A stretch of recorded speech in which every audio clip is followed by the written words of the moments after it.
Hello, and welcome to another episode of Movies That Make Us. I'm Jake, I'm Tracy. And I'm Val. and we are back. We were just talking off air before we started about our faith in humanity being restored as we've been watching all of the wonderful things happening during the World Cup that are not related to football or soccer, as we call it here in the United States, but we're Football. hoping for a global audience, and so football. but just people coming together from different cultures and enjoying each other and enjoying the host cities that they're in, and it is a wonderful thing, and it's just been fun Yeah. seeing it all. Go to TikTok, watch all the fun videos of all the it's people so good. exchanging kits and like giving each other their flags and learning all of their celebration dances. It's so much fun. And I think it's great. It's happening at a perfect time. I will say, I think the World Cup and the Olympics, these are the two things that are unique because they can bring world cultures together like this in a way that nothing else really can. And it all revolves around sport.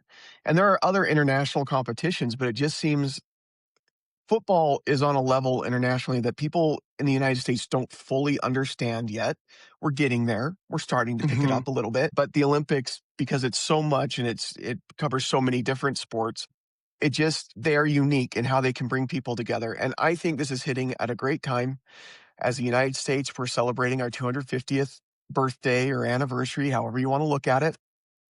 And it is coming at a time where a lot of the focus is on the division between people in the United States. I think what many of the Europeans and those from Asian countries and those from Latin America countries that may be visiting and experiencing these cities in the United States, what they are seeing is the real America. And that is communities and people who are down to earth and are welcoming. And to me, that's the America we need to celebrate during this summer and during the 250th. And we need to remember that it's still there, regardless of the divisions that might be out there that others want us to focus on. I love That's it because I America. feel like everybody that is coming in are the people that came in to make this country. And now their Yeah. relatives are all just coming 100%. back. You know what I mean? Yeah. Like they're all here and we're like, oh wait, this already happened 250 years ago. You started Yep. coming here anyway. Yep. Thanks for Yep. coming to visit your relatives and ancestors. It's just I'm watching these videos and it's like this is the world that I want to live in, where Yeah. people are hanging out and they're dancing and they're sharing food and stories and instantly becoming friends. Like I think like there's probably like 8,000 Scottish fans in Boston right now. gosh. And I think they have done more for international relations than the State Department has done in the last 50 years. Like, I've I never wanted to be in agree. Boston so badly in my life right? because Boston is my number one favorite city in the United States.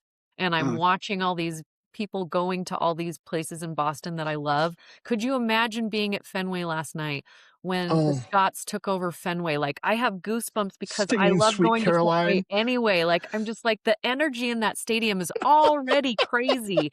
And then you bring in the Scots. I want to learn that They- Netherlands dance, like get all my yeah. fringe on and like get in the streets and do like the hopping that they do. Yeah, just amazing. I mean, putting the cones on all the statues, just They tried to playing get the bagpipes jersey. on They the tried to get the mat on the jersey march. on oh my gosh, Rocky, but they couldn't get the jersey all the way on Rocky. You And, need a and bigger I've, jersey, man. I've Yeah. heard now that they're like putting guards around the statue, not like American guards, but like the international teams are like, you don't mess You with the don't Rocky touch statue. Rocky. Like the If guy you was mess with the climbing Rocky on him. statue, that is bad karma. You're going to lose. Stay away from the Yeah. Rocky statue. Yeah. Yeah. And we've learned over the last few weeks, we've gotten a good reminder that sports teams in general are very superstitious. And they will buy into the superstitions. Danhausen has taught us a great deal about that with the New York Knicks. And that's another thing that I think we've needed. And Tracy, you mentioned that this is the world you want to live in. I think this is a good reminder. This is the world that we live in. And there is a lot of stuff out there to try to convince us this isn't the world we live in.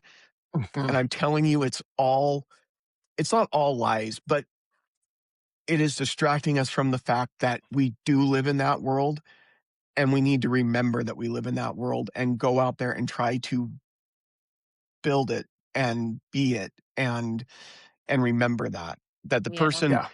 the person on the other side of the keyboard that you might be arguing with and fighting is probably just as willing to sit and sing and dance and drink a beer with you as you are with them in that Mhm. moment. Yeah.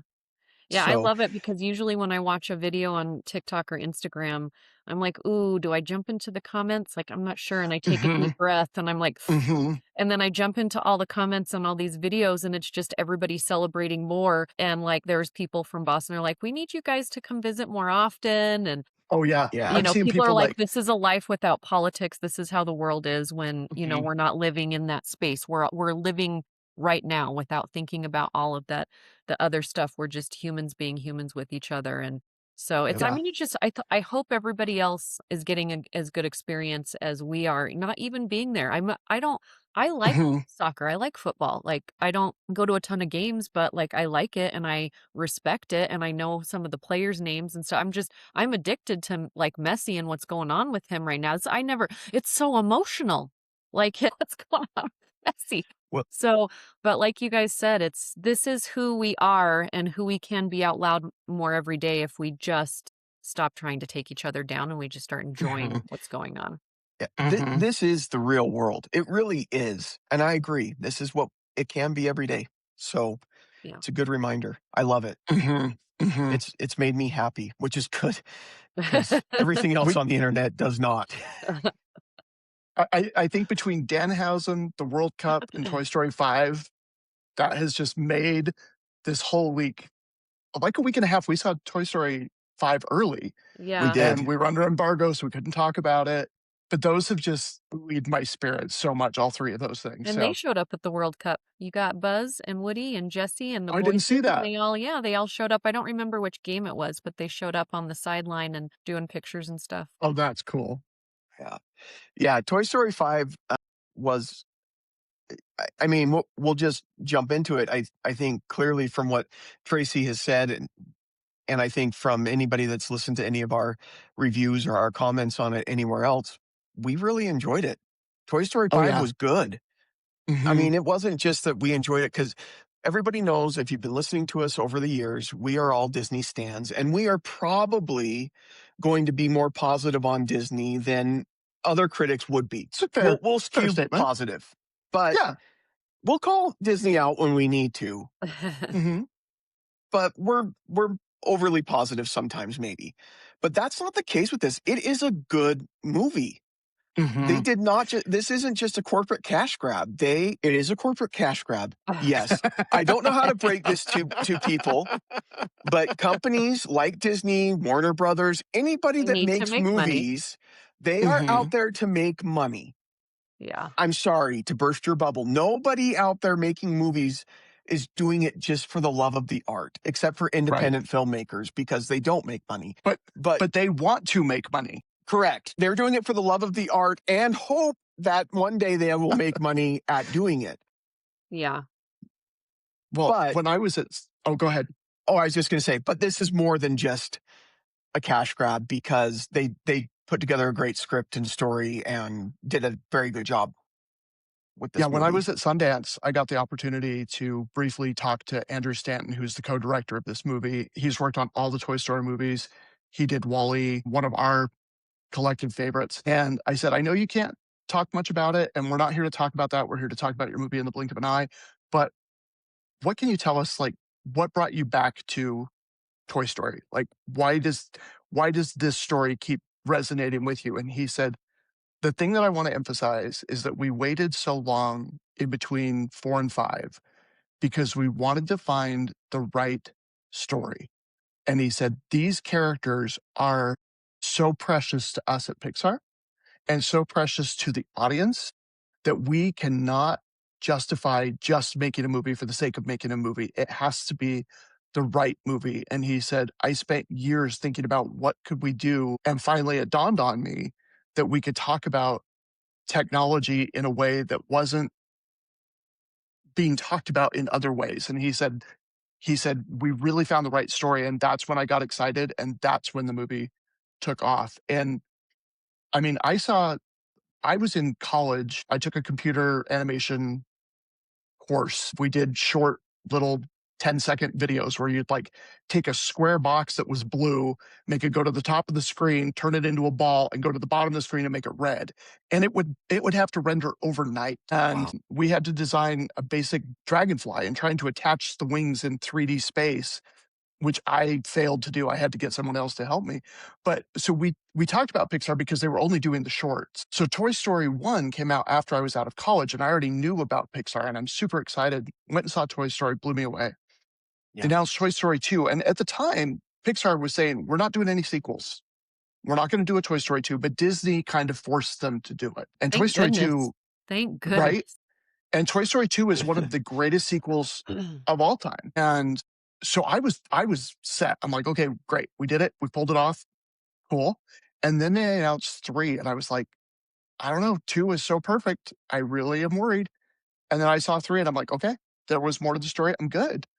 And then we all collectively, when 4 was announced, we were like, "Oh, because that's like such a good trilogy. Do we really need a 4th one?" And we saw it at a screening, a preview critic screening, and we did a show afterwards, and we were like, "Okay, this was legitimately good. They pulled it off." And then when they announced 5, it was the same thing.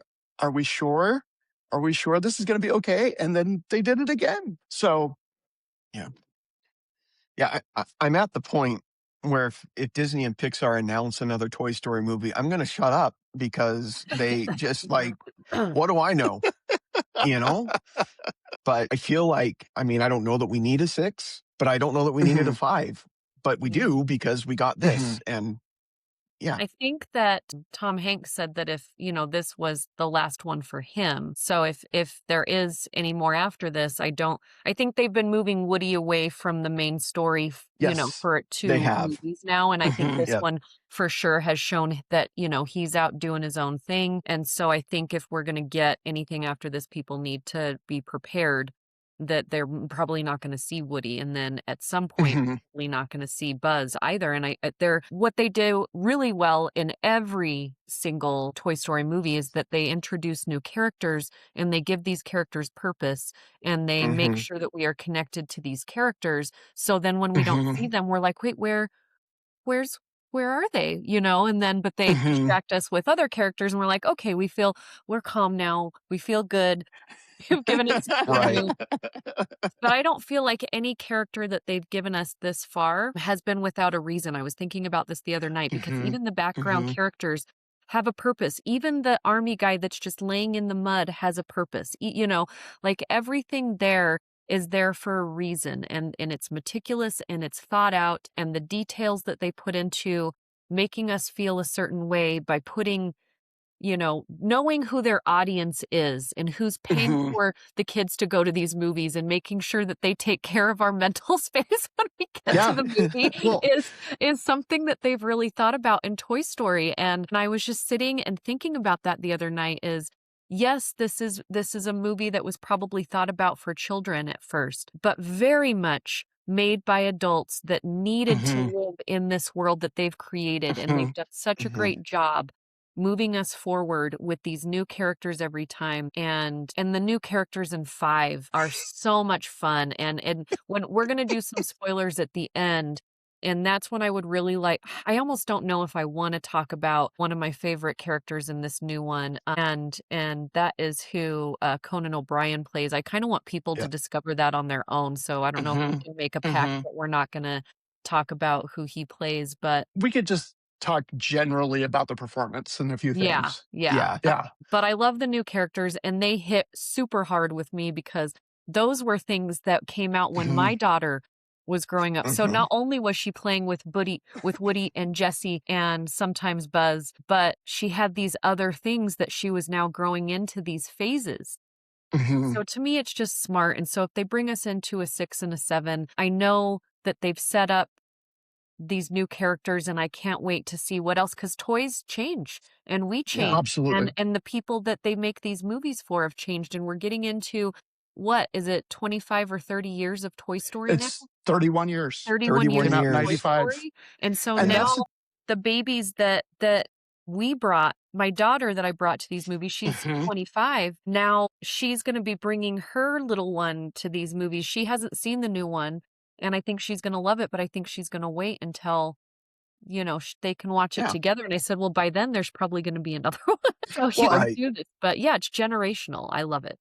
Yeah. and I think that's you hit the nail on the head, Valerie, because the people who saw this as children are now bringing their children to these movies, and the people who saw these movies as children that inspired them to get into movies are now making these movies, and I think that's where this is really timeless and connects with so many people because so many times we review so many movies and kids movies where you're like, it's going to be colorful for the kids. It's like dangling the keys, but ultimately there's not much there for the adults. Or you go, it's bright, it's colorful, it's an hour and a half, it's a babysitter.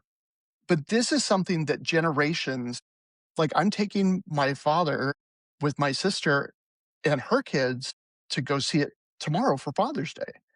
So we have like 3 generations going to see this movie on Sunday, and I think that is the sweet spot that is so hard to find. It is so hard to find a film that can connect over so many different I don't know anybody who can't watch this movie. There's other movies where you're like, I can be selective as to who I recommend this to. I can recommend this movie to anybody. Yeah.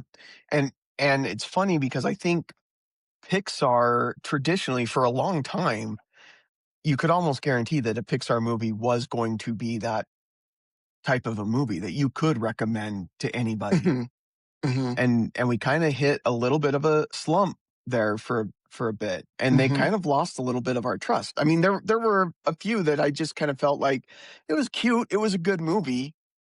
There wasn't But anything like wrong with it, but it wasn't.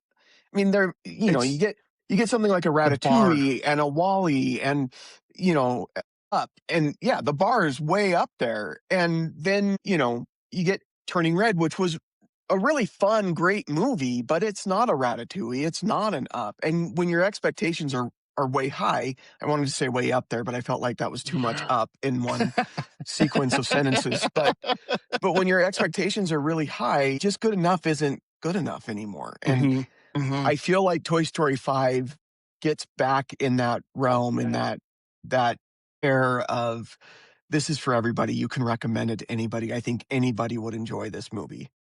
And I love the fact, like, they're coming out with Gato next year, which is this story about this little Italian cat who gets caught up in the Italian cat mafia, which I think is a hysterical idea. The trailer looks great. I love the fact that they are like, I want original IP. I want original stories. I want them to be Right. brave. Like, we've talked before when we did our episode of Up. I would give just about anything to have been in the pitch meeting when they go to the Disney executives and say, we want to make this movie about an elderly guy who gets in a house with balloons and flies and lands in South America, and there's talking dogs and exotic birds, and they're fighting in World War II fighter planes. And, you know, the audacity to pitch that kind of story. And I want But that brave storytelling, but I'm okay. And so I worry about sequelitis because, for example, Shrek 5 just got announced, and to me, that looks awful. It looks well, absolutely awful, and I hope I'm wrong, but it doesn't look like there's any craft or care. But if you're gonna make a 5th movie, and I love the fact that they did this, is it felt intentional, and it felt like there's a reason for this, and we're going to put our time and energy into this because we believe in this. And it's yeah, not a cash grab, like you said, Jake. right. Again, they were hoping to make money off of this. We're not Absolutely. saying that wasn't the case, but But there's more it to it. didn't. Yeah. Well, and I think when you're looking at Pixar in the days when they were making Up, when they're making Ratatouille, there was a sense of, I think, safety for the creative people of like, we want to hear your ideas, and we really Mhm, do. Like, come in with your mhm, original ideas, and if you can create a culture at a studio, at a publishing house, or whatever, where people can come and pitch you their wildest ideas, you're going to get wild ideas that are going to be good.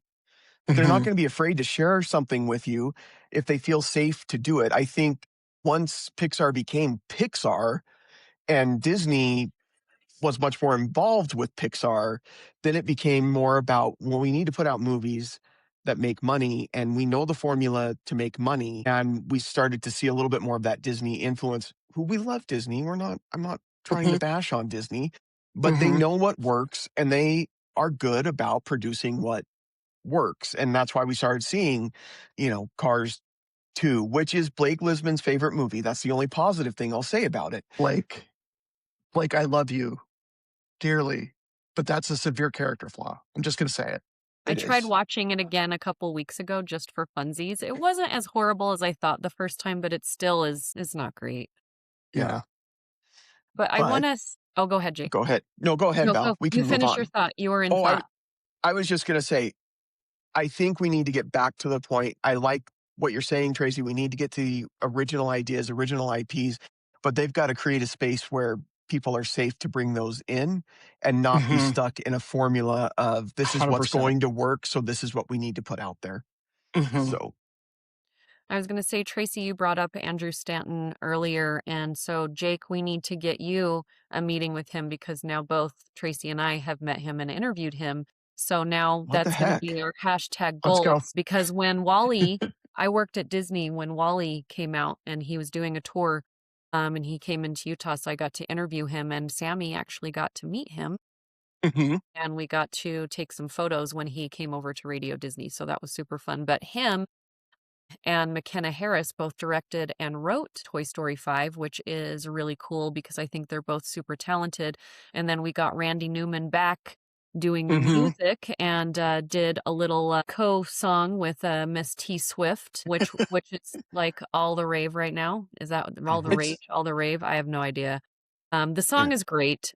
They played The it in the song is credits. really good. Yeah, they played it in the credits, and if you see the video of her at a junket and they're basically releasing it to everyone to hear, and I've never seen her nervous in my life on anything Oh, that she's been on, and she was so nervous because I think she oh. was having that moment of, "This is my childhood, and I can't believe that I have a song with Toy Story, and I'm up here with Randy Newman," and she was shaking a little bit as Mm. she was, talking to him, and then she gets into singing, and you can just see, like, the Wow. excitement. I mean, how would it be? She has had a huge career, right? Oh, yeah. And then now she gets this Toy Story song, which to some people might be a little blip, but to her, it seemed like it was such a big deal.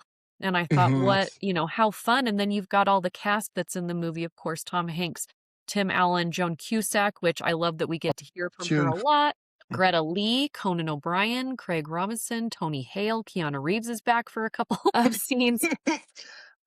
The guy from The Bear plays the lost toy. I can't remember the toy's name now, Yes. but he's stuck on the kite in the tree that Woody has to Yep. Oh, help, yeah. and he's only got, like, 5 lines, and I was busting up, Yep. like, Bad Bunny is a piece of pizza. Alan Cummings, Blake Clark, Maddie Matheson, John Hopkins, Scarlett Pierce or Spears, like just all of these crazy names just doing all these little things in there. and Yeah. the thing I loved, and Valerie, you talked about this on the KSL movie show, is that Buzz and Woody take kind of a back seat in Mhm. this Hmm. movie. And the thing that I love is throughout the thing I was thinking about with this movie too is all the other Toy Stories focused on what was happening to the toys. And the toys were trying to help Andy, the toys were trying to help Bonnie, but it was something bad is happening to the toys and the toys have to fix it. And this one is about Bonnie. Mhm. And this is Hmm. about the child. And we get way more with Bonnie than we ever did with Andy, that we ever got with Emily.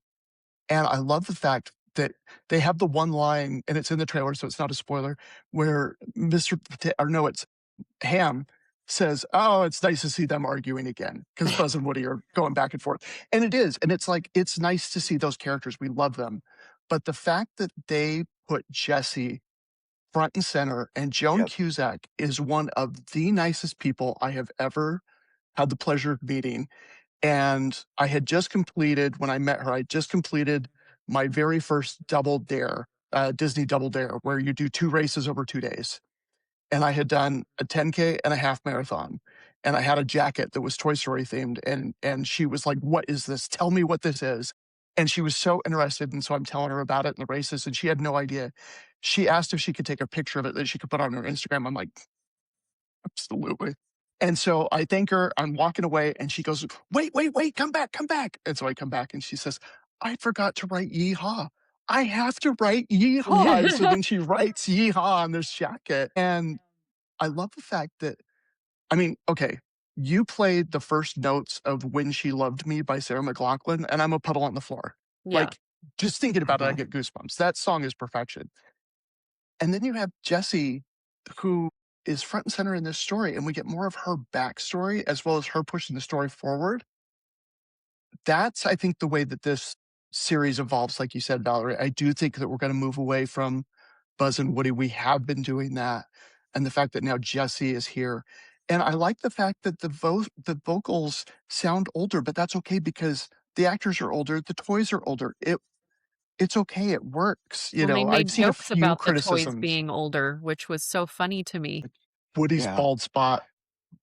it was I feel awesome, you, and a Woody. little I extra feel you, Woody. stuffing. He's like, wow, they really let this place go.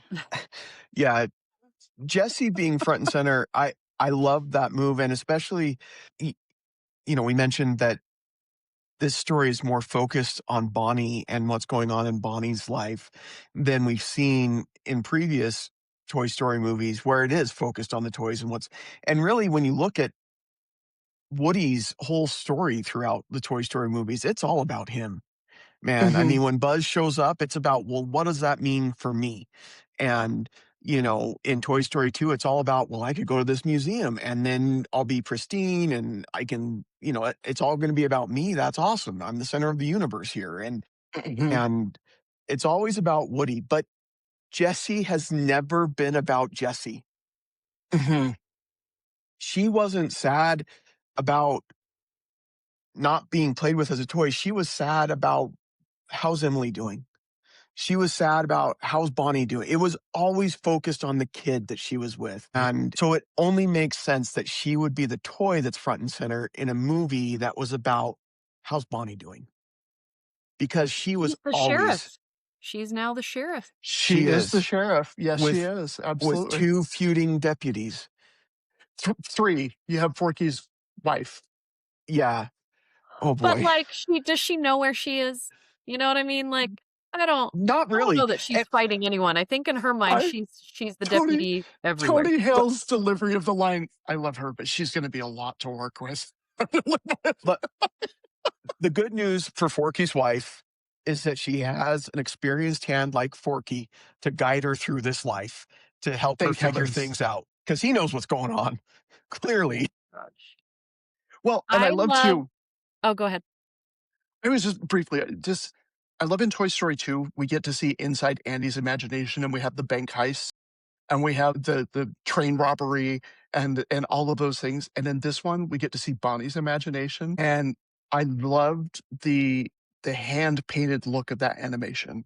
That's what It I was gonna is bring up. You and I were in sorry, the I same totally stole place. your No, no, no, no. I love that we both went to the same place. that that hand drawn watercolor imagination, and then it starts off with a wedding, and then it takes a left turn, and I thought that was so brilliant. It's not the typical girl's imagination, which I thought was great. No, So no, please go Yeah, ahead, no, Val. I love the different use of animation because you have, the original, CGI digital that Pixar has been doing, and then you've got this 2D sketch, watercolor, and like sketch art situation. And I just thought it was so cool to go back and forth between those mediums. And I loved the energy of when you get the two girls together because oh, the whole story is that she still plays with toys and Mhm. she kind of doesn't fit into the world around you, which is parents, and It's kids. your greatest fear. We've all been a kid before. Is not mhm, fitting in can be super hard, and if you're a mhm, teacher or a loved one or a parent or a guardian and you have a kid in your life and you see that they're not making friends and they feel like they're a little left out, that's hard to see. And so, Bonnie is like, well, do I need this toy? When we were growing up, there was always one toy that mhm, everybody had that you needed to have. And for me, I mhm. remember it, outside of the Barbies and stuff, it was when Nintendo came out. And Super my Nintendo. parents, we had an Atari, but at the Mhm. time I was like, "That's stupid," and now I'm like, "I wish I still had that Atari," but the kids down the street in the cul-de-sac, they had the Nintendo. And so Mm, everybody wanted to go to their house to play Nintendo, and if you got invited there, you you were were important, right? That you got mhm, invited mhm. there. And so our parents at one point, they're like, "Okay, do we go out on a limb and get this Nintendo? Is that something we wanna do for our kids, or do we want them to still be playing outside and riding their bikes and doing all this stuff?" And then my cousins in Colorado got the Nintendos, so my parents had to, because like, we all had to have the same toys. Luckily, though, my parents, we only had a few hours, on the Nintendo every day, and they couldn't be consecutive, so we still went outside and played kick the can and over the sewer and, all of these weird things that I'm saying out loud that people are like, "What the heck are you talking about? Didn't you have actual toys? You're playing over the It sewer." was Anyway, no, that's normal. it was They the just don't best. get it. So It was fine. Mhm. but so Bonnie's and her family are kind of going through this thing is that, she's an only child. She's been playing with her toys. She loves it, but now she needs some friends. And the new toy is this lily pad. And I have to tell you guys, I want to tell you really quick and then I'll shut up for a minute, but I remember getting Sammy's first leap pad for her. So Mm. this for me was like, "Oh my gosh." So Sammy, I couldn't get her to get rid of her Binky and bottle. Like she was so connected to that. And I said, "Okay, we're going to Toys R Us." Rest in peace. And it's like, I get there's these pop-up Toys R Us's, not the same thing. Not the same. We went to Toys R Us, and we walked through the aisles, and I said, "Okay, you're gonna pick something, and you're gonna exchange it." And she picked Oh, a leap pad. So I took her bottle, and I put it on the shelf, and we took the leap pad off the shelf, and I said, "Okay, now when you feel like you need that bottle or the security of that binky," I said, "you have the leap pad." And we're, mm. going, and it was like the one where you could drag it across and it would teach you your ABCs and stuff like that. Okay. And so I'm sure this happens a lot, and whoever was, like, cleaning up Toys R Us every day, they're like, "Okay, an exchange happened here because here's another bottle, here's another binky, here's another, whatever, an exchange happened Yeah. today." And so that's what Sammy's leap pad meant for me is that she was growing up, like, Mm. she was going past that toddler phase into another phase. And so, and she remembers it. So when we were talking about this and what she's Wow. going to do for her kid, and she doesn't want her kid to have the screens that kids have now. And she came and got all of my kid DVDs that I would allow her to have, and they're going to have a DVD player and not do streaming. And I said, "Okay, well, this is interesting. We'll see how this goes." She's like, "I remember, Mom, when I was little and you had my little TV and it had the VCR that was connected and it was on a little cart that rolled into my room, and you had the selected VHSs that I could watch, and Mhm. you would let me know when, 'Okay, you can go to your room and watch a VHS,'" and she would pull out Monsters, Inc., and she would put it in, and she would push play, and that was her moment, and she had her toys around her, and she's like, "I want my kid to, like, have a moment like that. It's not a babysitter, Wow. but it's like a bonus." And I was like, I did something right as a parent. And so as I'm watching this film, and I wish my daughter was with me, but it was me and Dave were there, and I'm just like, this is so relevant to so many generations. It's gonna hit me, and then it's gonna hit my kid, and then it's, all of these Mhm. things, and I just thought, this is so smart.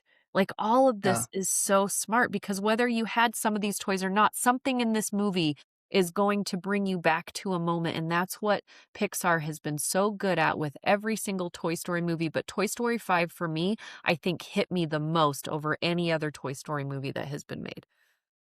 Well, Jake, I'm curious. You have younger kids. You don't have like really little kids, but you do have younger, and I don't have any. So I want to hear your thoughts about this whole technology toy struggle because I think being a non-parent, I look at parents like you and I go, it's got to be so hard to raise kids in this era of technology and social media and online content. So how how are you handling that and how did this movie resonate with you on that? Yeah, I think it's hard. I think there is the temptation of, feeling like your kids are spending too much time on the screen and the temptation of feeling like they need to not do it. And I see different parents approach it in so many different ways. And it's hard because I never want to end up in an area or a space where I'm telling parents what they should or shouldn't do because every parent is different. Every child is different.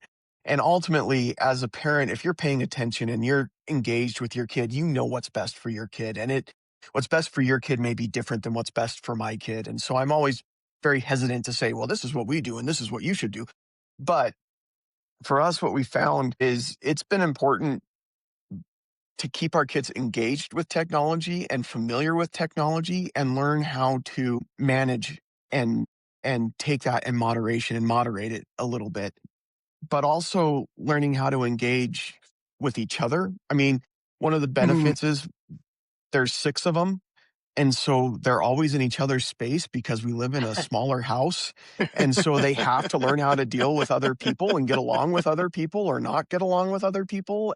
But that importance of being able to have a conversation face to face and interact with people face to face. They all have friends at school that they will see occasionally and interact with and things like that. And so we try to moderate it a little bit, but I don't think that for us, the answer hasn't been to completely cut off technology, but Mhm. instead kind of monitor what they're doing and pay attention to what they're doing, but let them have it and learn it. The problem is technology was new for me to the level that we're Right. seeing right now. And so it's scary, it's unfamiliar, I don't know. Just like my parents and like you mentioned, Val, with the Nintendo systems, that was new for my parents. Like spending all day on a Saturday playing Nintendo was just a foreign concept to them. Why don't you want to go outside and play?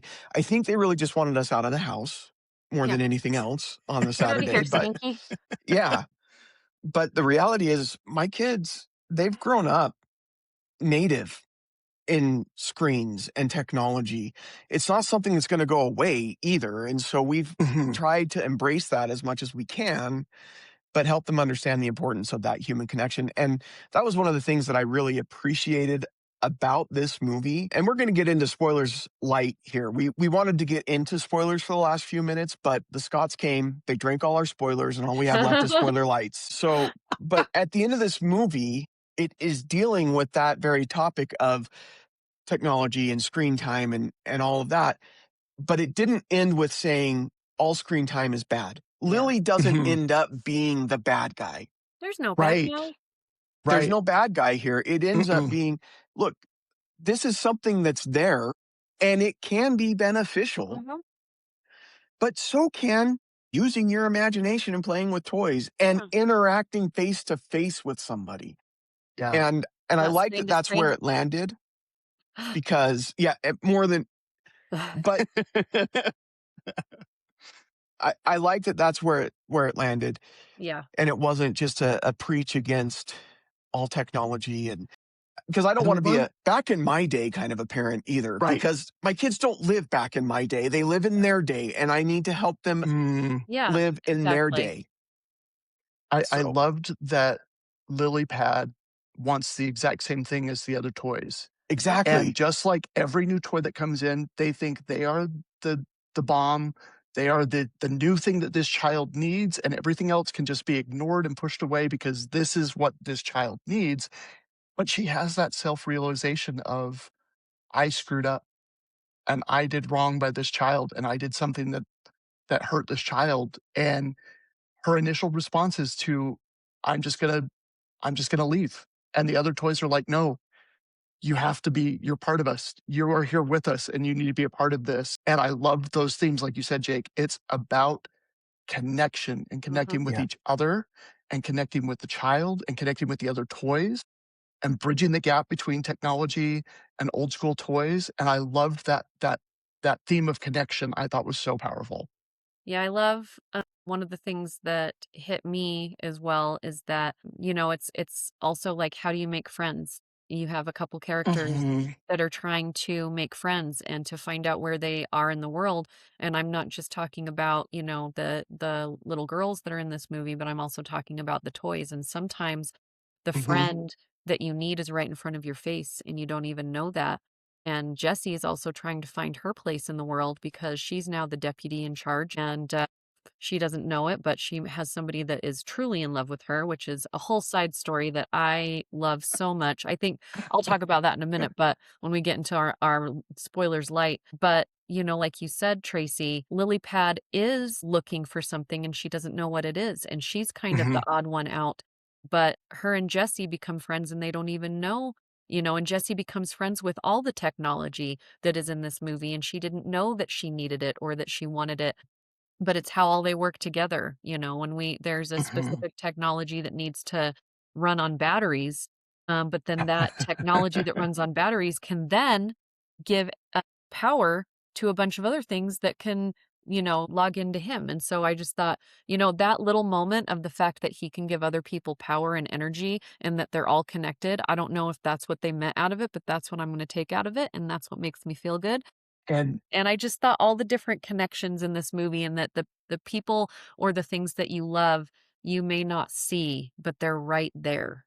They're right in front of and and the first scene that Joan Cusack did was the scene where she finds Conan O'Brien's toys and his toy mates, and O'Brien's character says to her, "We've been locked in this drawer. Do you know what that's like?" And that's the moment where Jesse's like, here. They're "This just like me. technology this technology is just like me." And the fact that you have Yeah. technology that ran on batteries, and then now in the day of you just plug it in to charge it, those toy batteries, the toys that ran on batteries, of course, they're obsolete. And all I And of thought course too and they're was run those down. lonely batteries that are just waiting to be used in a Yes, drawer that may never be used again. and I have to say one of my favorite visual gags is when we first meet Conan O'Brien's toy, he has low batteries. And so I've seen an interview with him, and he's like, basically, Andrew Stanton and the co-director, I'm sorry, I'm blanking on her name, McKenna. McKenna. but McKenna they Harris. McKenna, thank you. And they said to Conan, "Your toy is basically drunk." And Conan was like, "So me being a method actor, I just went and got hammered before I did this." And of course he didn't, but he's being silly. But Yeah. but when that toy gets fresh batteries and the expression on his face where the eyes get huge, and then because Conan we know can go extremely manic, and his character just goes a mile a minute when those fresh batteries come in, and I just thought that, like, I was literally slapping the table on the seat where they have, like, the popcorn tray and you can put your drink. I was literally slapping that table because I was laughing so hard at that point. Laugh track And Tracy. thank you, babe, for the new nickname, Laugh Track Tracy. But there's just so much fun in this movie, Yeah. and now we can get into some spoiler lights. Yeah. But these new characters, oh my gosh, Conan O'Brien steals every scene that he's in, and he goes right up to the line, like, Yeah. 'cause he makes some jokes that they're kind of pushing the boundaries, but it's But still within. And but that's what Conan does best. Whatever he's doing, whether and I've said this before, but whatever he's doing, whether it's hosting a show like the Oscars or whether it's, hosting a late night show on network television, he knows what the boundaries are. He knows what he really cannot do. And he Mhm, will go right up to that. So you think he's going to go over the line, but he doesn't go over the line. And he did that here. He knew what he mhm. couldn't do in a Disney Pixar film. But boy, he was going to go right up to what he couldn't He's the do. reason that we have the PG Yeah. because Mhm, there's a little bit mhm. of, And I what love did the they call it? They fact called it, it's PG for let's see here. You guys while can you're keep looking that talking up while really I quick, while I Valerie, figure that out. I love the fact that an intern designed his character. Like, they were trying to figure out, I think everybody knows by now, we're in spoiler light, he's a potty training toy. Well, he said it to everybody that will listen to him. He's True. like said it everywhere. Yeah, and so they kept trying to design a toilet-based toy, and they just could not wrap their heads around it, and this intern in a story meeting is doodling, and Andrew Stanton was like, "I wanna see what you're doodling." She's like, "No, no, it's just something," so he's like, "No, I wanna see it." And she showed it to him, and he said, "There's a few changes, but for the most part, that's what ended up being in the movie," and I love that. Yeah. It's rude humor, Rude though. humor. Rude Yeah. humor. Which is what Wanna you're going to get if you cast Yeah, Conan in your you film. are. Um, so I wasn't sure. There's I'm a fan of Buzz and all of the side quests in the movies that they allow Buzz to go on. Like we have the whole Zurg Mhm, side quest and everything, and now one of the best rides at Disneyland because of this. But in this movie, there is a huge side quest, and at first I wasn't sure how this was. I trusted the process. I was Right. like, They "Okay, start with what?" that too. I'm like, "What is going on? This is like Castaway. What is happening?" And then Mhm. I'm like, So, "Okay." And then I don't wanna give too much of it away, but there is a side quest, and they keep giving you glimpses through the whole movie about this Buzz side quest, and every minute they give to us, I am, like, loving it. And then how it ends and how they bring it full circle was just so brilliant and so good, and as soon as I can go to the toy store and get me a Buzz drone, I'm doing it. That's what I want for Christmas. I'm telling you guys Mhm. yes. right now, you may Mhm. crave, get me a Buzz drone. I said to Jake afterwards, I said, if they do not incorporate this into a drone show at Disneyland, Oh, I funny. don't know what they're doing. Oh, Yeah. yeah. It's yeah, the Big Buzz side quest really I surprisingly enjoyed it more than I thought I was going to, because 'cause I'm with you, Val, I'm like, "What is Mhm. this?" But again, Mhm. you just have to let the story play out. You just have to let it go, The and it When they're search delivers your coming up in the out feelings. of end. the water, Search your feelings. You know this to Yeah. be true. when they're coming up out of It's the like out of water and I'm like, Apocalypse "What Now. is this?" I know, I'm like, "Oh my god." Well, and then when one of them gets taken by the kid Oh, and they go to rescue him, he's like, "Good." He I'm pick okay. I'm good. Yeah, And then they smile, and then they realize what their But purpose but was. I but they're loved yeah, it but the they're minute they gearing realized what their purpose was. but they're yeah. gearing up for battle, and they're grabbing everything they can get their hands on as a weapon. Some of the visual gags in that were just great. Oh my I word. Eh, also we get left, and this is something I wanna share because I think I need to watch the movie again because maybe they told us, and if they did, please don't tell me, but who freaking poisoned the cake? Did we ever I find don't think out we ever found who out. I don't poisoned know the who cake? poisoned the bridesmaid. So if you no. guys Mm-mm. go out and watch this, which you should, if for Yeah. some reason we missed who poisoned the cake, please tell us that they at least let us know, and I will go watch it again and figure out. Maybe Tracy tomorrow, you're gonna I will figure out. text you. Just say, I'm gonna be "Yes, it's there," and laser then I will go focused. see it again, and then I will see if I can figure it out, but I love that they left us on this cliffhanger of who poisoned the cake. I think it's the dinosaur, the triceratop, right? That's a triceratop? No, Rex is the one that got killed. No, but No, he's the a T-Rex. Triceratops. The Excuse me. Yeah, triceratops. Yes, not Rex. I think it's the yes. Yes. triceratop who did it. That's Ooh. who I think did it, but I Okay. don't know. That's a good suspect. I She's We angry. need Daniel Craig in a Toy Story movie to solve this case. Oh, boy. We need a Knives Out I Toy definitely Story. think we need Daniel Can we Craig just in a Toy Story movie, like, can we just dress now. up Porcupine as Yes, and have him do, the like Sherlock Holmes outfit on yeah. a Oh, yeah. porcupine? I would love that. I will say, just as we wrap up here, I really loved what we did get with Jessie's backstory, the lunchbox and what she discovers there. Oh, I think it's a good reminder, sometimes we think the people that have left us behind or we have left behind, we don't always realize the positive impact that we've left in their lives. And it was a good reminder to her when she found the lunchbox of all of the positive things that she was to Emily that she didn't mhm, realize. And I thought that was really powerful. Joan Cusack does a great job carrying this movie as the mhm. main character. And I feel bad. I was just thinking about it. I still think of Jessie as one of the new toys, but she's really one of the new toys, like Neil was the new guy in the Rush band. Like, She's I been there mean, a long time, but she's still the new girl. yeah, Yeah. I mean, Buzz and Woody are the original, and then she's the new guy. But Yeah. she's Yeah. been there forever. So, but she did so awesome. Jesse's so great as a character, and Mm. this film centering on her was the right choice. I feel like McKenna Harris, man, what an opportunity to work with somebody like Andrew Stanton who knows what they're doing. To me, this is like Robert Zemeckis directing Back to the Future with Steven Spielberg standing right there helping you out Yeah, and just making sure. That's a good comparison. yeah. I think she knew what she was doing, and I think Andrew was just there as a steadying hand and to help her along the way. I hope. I don't know what the Mhm. working relationship looked like, but that's what I Not picture it sure, being. but So, should we? I think it's pretty obvious, but should we grade? yeah, this was like a C for me. Just kidding. No, A Jake, plus. your delivery is just I know. I'm sorry. A plus from me. It's an A plus for me too. This one is like right under Toy Story 2, but like a Yeah. sliver. Like it is Mhm. almost like the edges of Toy Story 2 and Toy Story 5 have. Oh, my phone just tell me to drink water. Sorry, guys.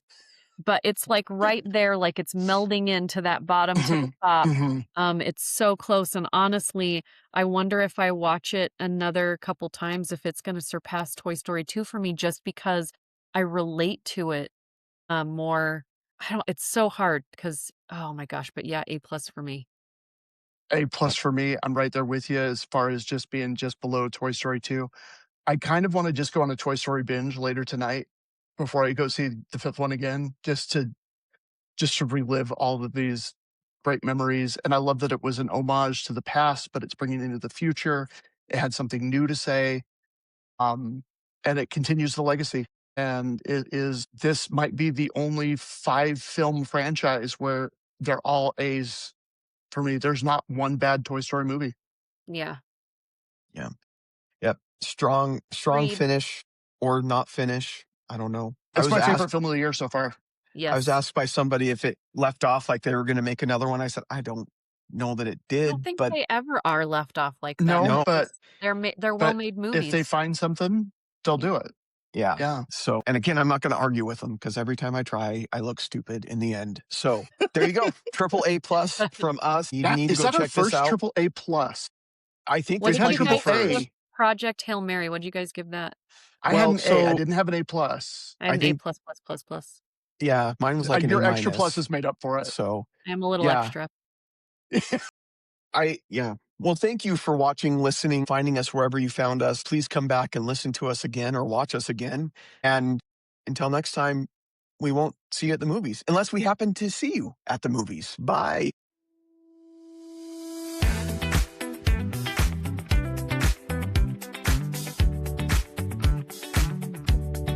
Movies that make us laugh, movies that make us cry, from the silver screen to the streaming guide. Breaking it all down, just telling you why. I'm Jake, I'm Tracy, and I'm Val. See you next time.